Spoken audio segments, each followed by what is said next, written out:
historic election is on the horizon, one that promises to reshape the landscape of the legal profession in India. The Supreme Court of India made a landmark decision on May 7, 2025, a decision that will be remembered for years to come. It ordered the Supreme Court Bar Association, or SCBA, to hold elections on May 20, 2025, setting the stage for a transformative event. This election is particularly significant not just for the SCBA but for the entire legal community in India. It marks the first time the SCBA will implement a reservation for women in its history, a groundbreaking move that has been long overdue. This momentous occasion signals a progressive shift towards greater gender inclusivity within the Indian legal profession, a profession that has traditionally been male-dominated.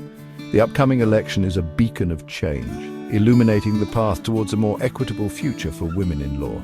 It signifies the judiciary's commitment to dismantling systemic barriers that have long hindered women's progress in the legal field. Barriers that have been deeply entrenched for decades. The reservation policy is not merely a symbolic gesture. It is a concrete step towards achieving real change. It represents a tangible step towards leveling the playing field and ensuring that women have an equal opportunity to shape the legal landscape of India, a landscape that has been predominantly shaped by men. The significance of this election extends far beyond the hallowed halls of the Supreme Court, reaching into every corner of the legal profession. It resonates deeply with the aspirations of millions of Indian women who aspire to break glass ceilings and make their mark in traditionally male-dominated domains, inspiring a new generation of female lawyers. The reservation policy serves as a powerful affirmation of their capabilities and a testament to the transformative power of affirmative action, which has the potential to bring about lasting change. This election is a powerful symbol of progress, but the journey towards true gender equality is far from over. It is a journey that requires continuous effort and vigilance. It requires a sustained and collective effort from all stakeholders, including the judiciary, the legal fraternity, and society at large, to ensure that the momentum is not lost. The hope is that this election will serve as a catalyst for further reforms and inspire other institutions to embrace similar measures to promote gender diversity, paving the way for a more inclusive and just society. The Supreme Court, in its directive, laid out the roadmap for the upcoming SCBA elections. The 2024 voter list will serve as the electoral roll for these elections. This list includes all those who are eligible to vote as of February 28, 2025. The court has emphasized the need for a smooth and transparent election process. The election process is designed to be efficient and conclusive.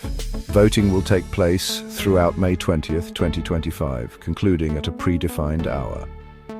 The counting of votes will commence immediately after the conclusion of the voting period.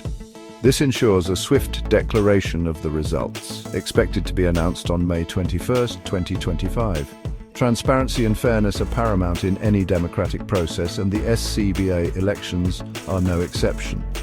The use of a predefined voter list, coupled with the immediate counting of votes, aims to maintain the integrity of the electoral process. This approach minimizes the potential for discrepancies and ensures that the results reflect the will of the SCBA members. The Supreme Court's clear directives regarding the voter list, the voting period, and the counting process are crucial to ensure a fair and credible election. This transparent approach fosters trust and confidence among the SCBA members, reinforcing the significance of this landmark election.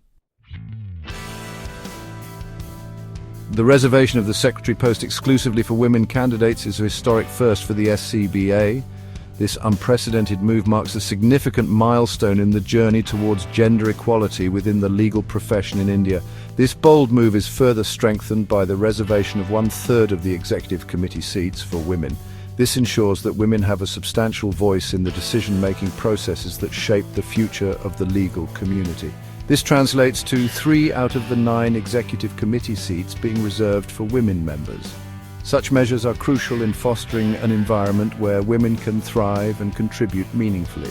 These reservations are not isolated measures, they are part of a broader strategy to promote gender diversity and inclusion within the legal profession. They find their genesis in the Supreme Court's directive of 2024. This directive was a landmark decision aimed at addressing gender disparities in the legal field. This landmark directive mandated a one-third reservation for women in all posts within the SCBA. It was a clear message from the judiciary about the importance of gender equality. The current reservations are a direct outcome of this progressive directive, reaffirming the judiciary's commitment to gender equality. It is a step towards creating a more balanced and fair legal system. The reservation policy is a powerful mechanism for addressing the historical underrepresentation of women in leadership positions within the legal profession. It aims to break down the barriers that have long hindered women's progress. By guaranteeing a certain number of seats for women, the policy aims to create a more inclusive and representative SCBA. This inclusivity is essential for the growth and evolution of the legal profession. This, in turn, is expected to have a cascading effect on the legal fraternity, paving the way for more women to assume leadership roles. It sets a precedent for other professional bodies to follow. The reservation policy is not without its critics. Some believe that it may lead to tokenism and question its long-term effectiveness. Some argue that it undermines meritocracy. They believe that positions should be filled based on merit alone without any reservations. However, proponents argue that it is essential to address the systemic barriers that have prevented women from competing on an equal footing. They believe that without such measures, true equality cannot be achieved.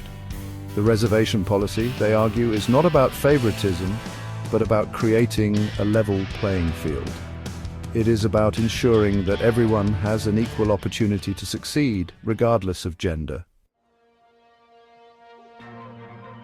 Section 4, the Rao Committee's blueprint, charting a course for reform. The Justice Rao Committee, under the leadership of Justice Retba L. Nageswara Rao, has played a pivotal role in shaping the reforms within the SCBA. This committee was established with the aim of bringing about significant changes to ensure the smooth functioning and transparency of the SCBA. The committee was tasked with reviewing the SCBA bylaws and suggesting reforms to the election procedures. This involved a meticulous examination of existing practices and identifying areas that required immediate attention and improvement. The committee's report, containing its findings and recommendations, has been made public. This report is a culmination of extensive research, consultations and deliberations aimed at enhancing the democratic processes within the SCBA. The Supreme Court has mandated that the Justice Rao Committee report be uploaded on the SCBA website, making it accessible to all stakeholders. This move ensures that every member has the opportunity to review the proposed changes and understand their implications. While the Court has clarified that the report is not open to legal challenge, it has encouraged members of the SCBA to share their suggestions and feedback. This open invitation for feedback underscores the importance of collective input in the reform process. This approach reflects the Court's emphasis on a consultative process. By involving various stakeholders, the Court aims to ensure that the reforms are well-rounded and address the concerns of all parties involved. The Supreme Court, while acknowledging the importance of implementing the Rao Committee's recommendations, has also recognized that some of these reforms might not be feasible to implement in their entirety before the current EC's term ends on May 19, 2025. This realistic approach ensures that the reforms are implemented without causing disruption.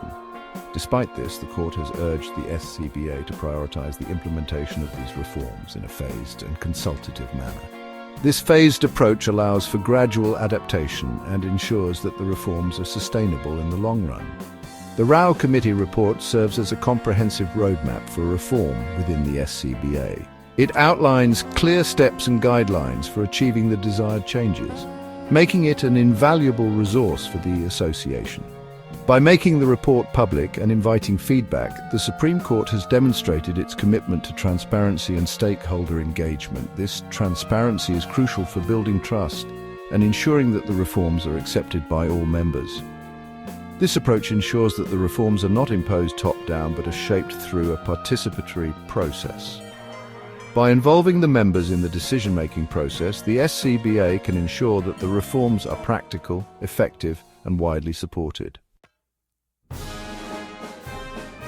Section 5. A mandate for change. The ripple effect of gender reservation. The 2024 Supreme Court mandate for one-third women's representation in the SCBA has had a significant ripple effect. This landmark decision has set a precedent for other legal institutions across India. Various bar associations, including the Delhi High Court Bar Association, Delhi Courts Bar Associations, and Bengaluru Bar Associations, have embraced this mandate, incorporating it into their own constitutions. This widespread adoption is a testament to the growing recognition of the need for greater gender diversity within the legal profession. The mandate has catalyzed a movement towards a more inclusive and representative legal system, one that reflects the demographics of the country it serves. The impact of this mandate extends beyond the immediate increase in the number of women in leadership positions. It challenges deeply entrenched patriarchal norms and paves the way for a more equitable and just legal system. As more women assume leadership roles, they bring with them their unique perspectives and experiences, enriching the legal discourse and shaping a more inclusive legal framework.